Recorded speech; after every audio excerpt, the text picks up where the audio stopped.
Welcome to Sustainability Talk with Polite Nokoedzo. In this series, I'm explaining about critical skills that a sustainability professional should master in the year 2026 for you to be able to make impact in your organization. Last time I spoke about ESG analytics and the power of data and how we should determine data to capture, how we treat that data and how we present it, analyze it, and then be able to get insights that will help us to profile solutions that are sustainable to our organizations.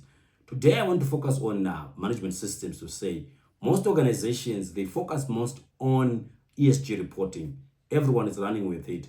But this issue of ESG does not only start on reporting. Reporting is the last part of the whole process. We have to first create systems that will help us to be able to sustain the reporting, because reporting mainly talks about or share the insights on our performance.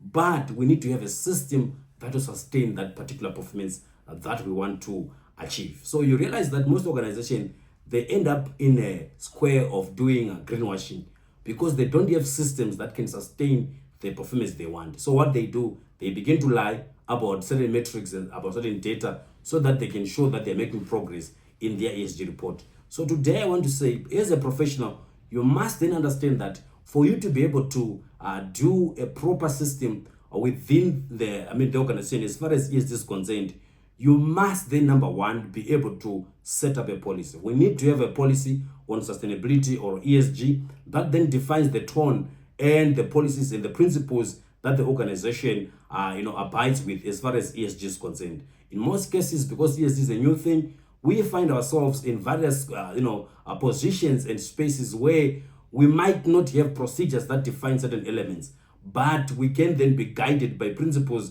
that are there in our policies for us to be able to make decisions. So it's important that we have sustainability policies being put in place as a preamble and a foundation of a good system. Of course, I've said previously in my other videos to say, I also believe that documents are not systems and systems are not documents, but documents, they form a foundation of a good system, because when it comes to sustainability, we need to have a structure first, and policies set that structure. And usually in organization with good governance, you see that policies are signed by the board, and so there is a buy-in from the highest level to fight this good cause of sustainability. So policies are very, very important. Then from there, we are able to put up procedures that are relevant to various metric and topics that we have within our organization. So it's important that we have an ESG management systems.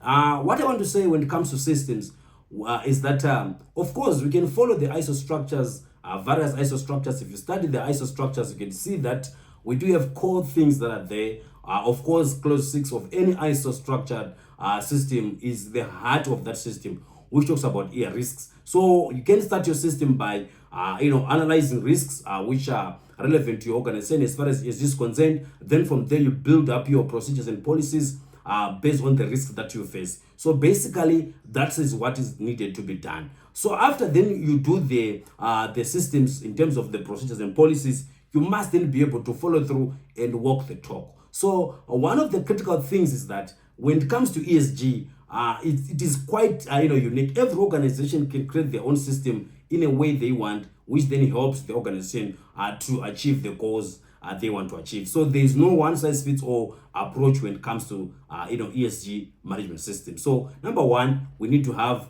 policies that talks to our governance. Number two, we need to have a risk management, which forms the core of the whole process of ESG, where we need to understand our risks, and then from there we are going to have our policies and our procedures coming up to deal with various risks that we face as an organization. So it's important that we create these systems, and these systems, for them to work, they need governance, they need auditing, and they need also to follow through in terms of all the feedback that is coming from that particular system. Thank you.